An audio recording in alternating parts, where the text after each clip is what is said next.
Hi, I'm Anupama. I work in a publishing house in New Delhi, and so does my husband.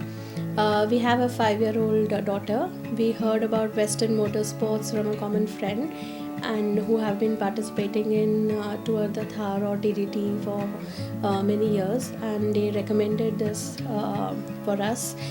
We are into adventure holidays, and we want to give our daughter the best experience possible. It was a pleasure to meet Govinji and be part of Western Motorsports.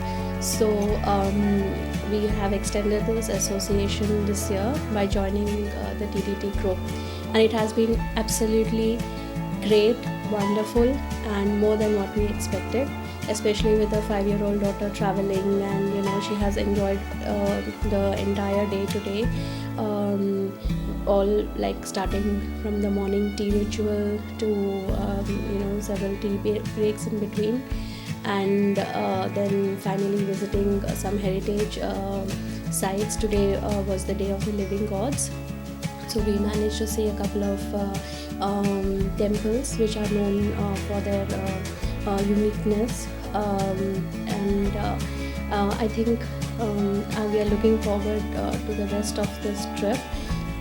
The highlight for me personally was the off-roading. It was amazing. We have not done that with our Nano.